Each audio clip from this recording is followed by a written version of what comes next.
काव्य पाठ का आदेश हुआ है। माँ शारदे को प्रणाम करता हूँ, प्रभु कोटेश्वर महादेव को प्रणाम करता हूँ, मंचासीन काल मनीषियों को प्रणाम करता हूँ। आदरणीय दादा की उपस्थिति है, उनके संचालन में, उनके सानिध्य में पढ़ना बहुत गर्व का विषय है जो आज मुझे प्राप्त हो रहा है।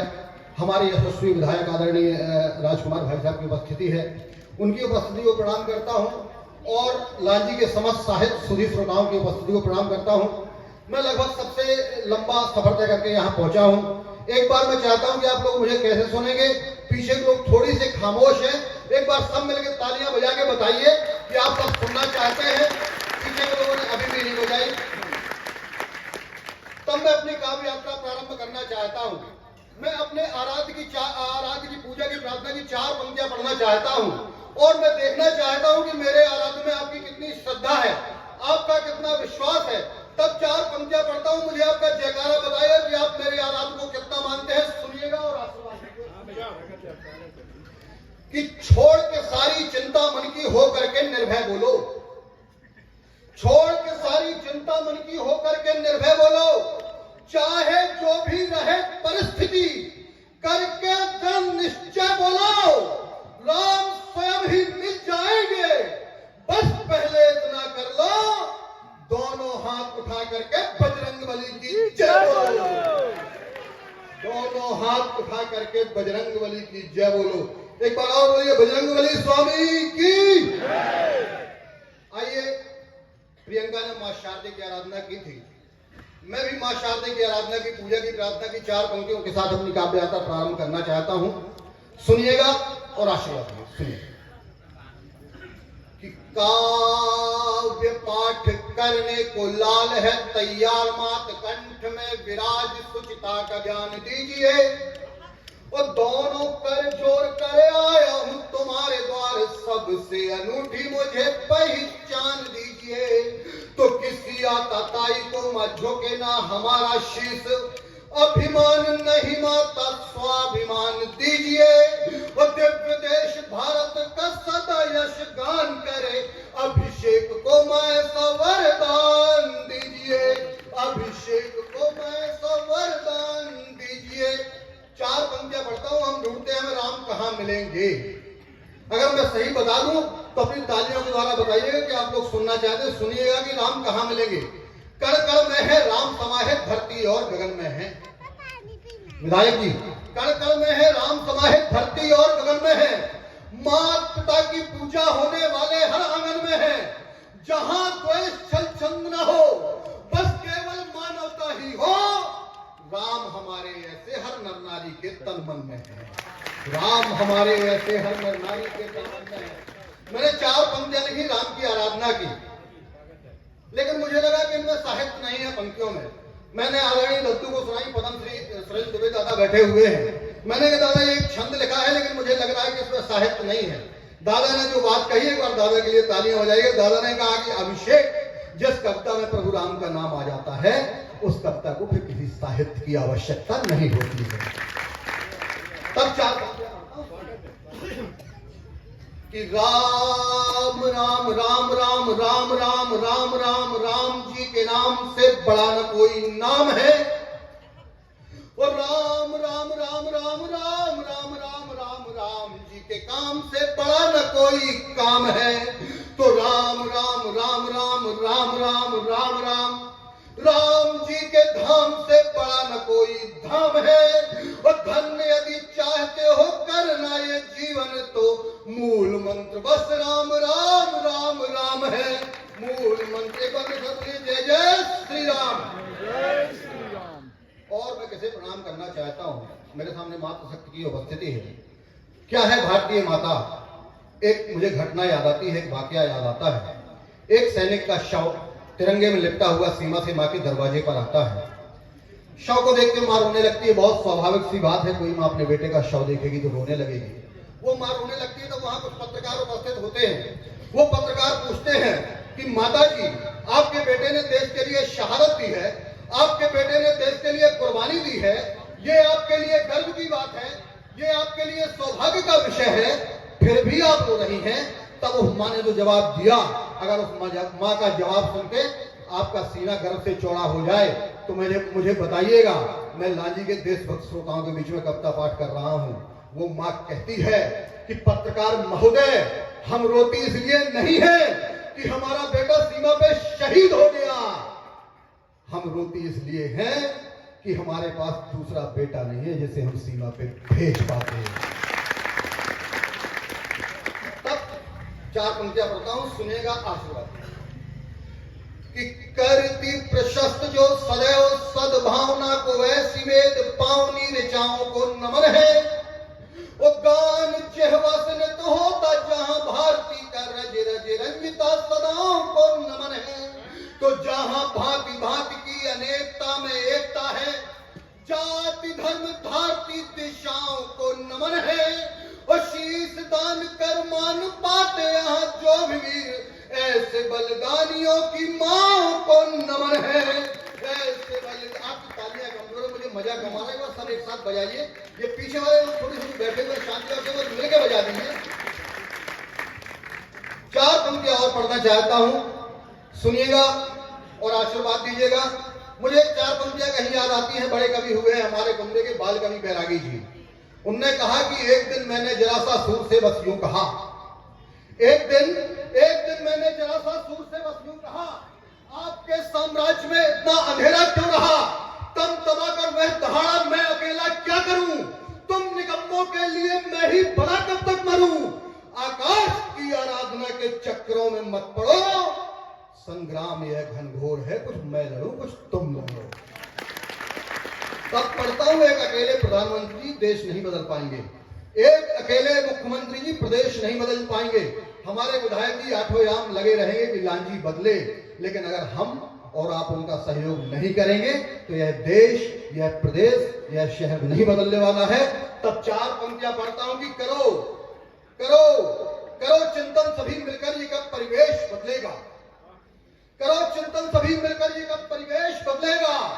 गलत जो है मिला हमको वो कब संदेश बदलेगा। भले ही लाख कोशिश देश का मुखिया करे, लेकिन अगर हम ना बदल पाए तो कैसे देश बदलेगा। अगर हम ना बदल पाए तो कैसे देश बदलेगा। मैंने कभी किन्हीं नेताओं के गुणगान में कविताएं नहीं लिखी हैं। आदरणीय सिवलिया भाई साहब बैठे हुए हैं, आदरणीय गोस्वामी जी बैठे हुए हैं, लोगों ने आज बहुत दिन भर साथ में लगे हैं, निश्चित रूप से उनकी उपस्थिति को प्रणाम करता हूं। मैं कह रहा था कि मैं कभी किन्हीं नेताओं के गुणगान में कविताएं कभी नहीं लिखता हूं, लेकिन पिछले कुछ समय से मोदी जी ने जो कार्य किए हैं देश के लिए, तब मुझे लिखना पड़ा विधायक जी कि दुश्मन की मांदों में जाने वाला शेर अकेला है। दुश्मन की मांदों में जाने वाला शेर अकेला है। देशद्रोहियों से टकराने वाला शेर अकेला है। जिसने देश धर्म की खातिर पूरा जीवन वार दिया, भारत मां की पीर मिटाने वाला शेर अकेला है। भारत मां की पीर मिटाने। आदरणीय विधायक जी की उपस्थिति है, मैं एक बात वहां तक पहुंचाना चाहता हूं। आपकी मुलाकातें मोदी जी से होती रहती हैं, शायद मेरी बात वहां तक पहुंच जाए और मेरा ये काम हो जाए। ये काम हो जाए तो मेरा मुक्तक जरूर खत्म हो जाएगा, लेकिन मैं चाहता हूं कि ये काम हो। दादा एक मंत्री हुए उत्तर प्रदेश की पिछली सरकार में, सपा सरकार में, उनने कानपुर में एक बयान दिया था। उन्होंने क्या कहा था, वो बयान तो मैं इसलिए नहीं कहूंगा क्योंकि मेरी मां मुझे अनुमति नहीं देती है मैं वो शब्द अपने मुंह पे लाऊंगा, और मैं उसका नाम भी नहीं बताऊंगा, वरना आप लोग समझ जाएंगे मैं आजम खान की बात कर रहा हूं। हाँ, आपको समझ में आएगी। तब एक निवेदन विधायक जी के माध्यम से वहां तक पहुंचाता हूं और मैं कहने की हिम्मत करता हूं, आप लोग समर्थन करिएगा, सुनिएगा कि महंगाई की चिंता हमको जरा नहीं है मोदी जी। महंगाई की चिंता हमको जरा नहीं है मोदी जी। 370 से मन अपना भरा नहीं है मोदी जी। देश के जय चंदों को भी सबक सिखाना बाकी है। मां को डायन कहने वाला मरा नहीं है मोदी जी। मां को डायन कहने वाला मरा नहीं है मोदी जी। हमेशा अपने लोगों से शराफत चाहता हूं मैं। हमेशा अपने लोगों से शराफत चाहता हूं मैं हूं इंसान, अपनों की मोहब्बत चाहता हूं मैं।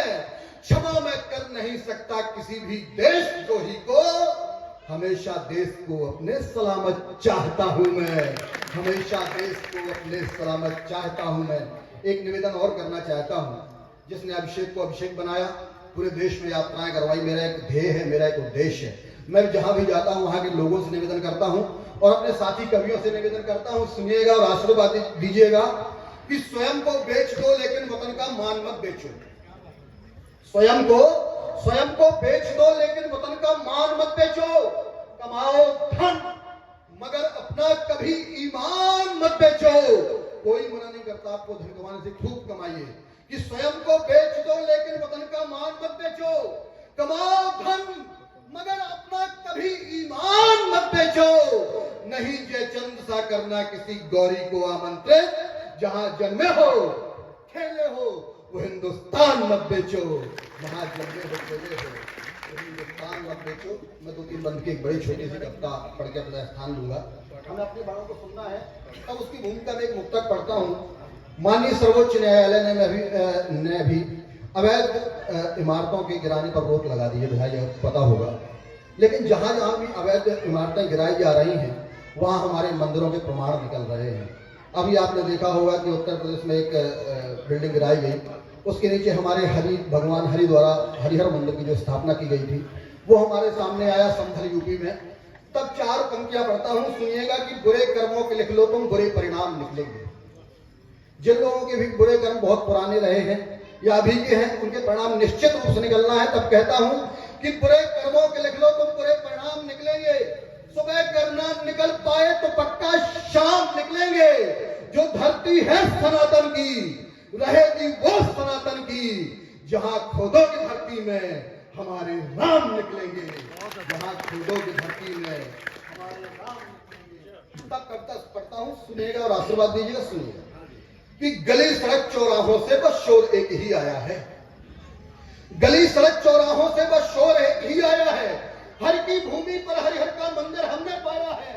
हमने पाया है अपने पुरखों की पवन भाती को, हरि चरणों को पूजित करने वाली उज्जवल भाती को।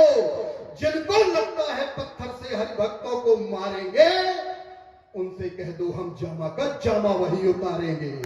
उनसे कह दो हम जामा का जामा वही उतारेंगे। महाकवि गोस्वामी तुलसीदास जी ने कहीं रामचरितमानस में लिखा कि विनय न मानस जलद जड़, गए 3 दिन बीत, बोले राम सको तब भय बिन हो न प्रीत। निश्चित रूप से हम सनातनी विनम्र होते हैं, विनीत होते हैं, लेकिन अगर हमारी विनम्रता को कोई कायरता की संज्ञा देता है तब मुझे कहना पड़ता है। सुनिएगा, हम अर्जुन बन करके भ्रम के व्यूह सभी अब तोड़ेंगे। हम अर्जुन बन करके भ्रम के व्यूह सभी अब तोड़ेंगे। 100 गाली देने वाले पर कृष्ण सुदर्शन छोड़ेंगे। हमने वसुधा को कुटुंब माना, सबको स्वीकार किया, लेकिन तुमने सदा हमारी पीठ पे छुपकर वार किया। अपने हक की खातिर अब हम झोली ना फैलाएंगे, विनय नहीं खल मानेंगे तो रघुवर धनुष उठाएंगे। अंतिम पंक्तियां पढ़ता हूं, विदाई की तालियां दीजिएगा। सुनिएगा, कहता हूं कि आज समय वो नहीं सिंह जब गिद्धों से डर जाते थे। विधायक जी, हमसे कहा जाता था या तो धर्म परिवर्तन करिए या मौत को स्वीकार करिए। हमारे जो स्वाभिमानी लोग थे उनने मौत स्वीकारी लेकिन धर्म परिवर्तन नहीं किया, और जो कायर थे वो आज दूसरे मजहब का चोला पहने हुए बैठे हैं देश में। तब पढ़ता हूं कि आज समय वो नहीं सिंह जब गिद्धों से डर जाते थे, आतताइयों के सम्मुख जब घुट घुट कर मर जाते थे। अब हमने यह ठाना है, हम भारत वही बनाएंगे।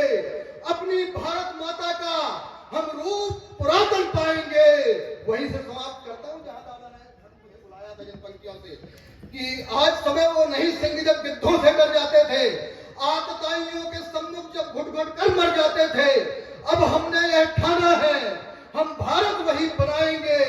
अपनी भारत माता का हम रूप पुरातन पाएंगे। जो गाते थे वर्षों से फिर वही आज हम गाएंगे। हरिहर हो या काशी मथुरा मंदिर वही बनाएंगे। बहुत अच्छे।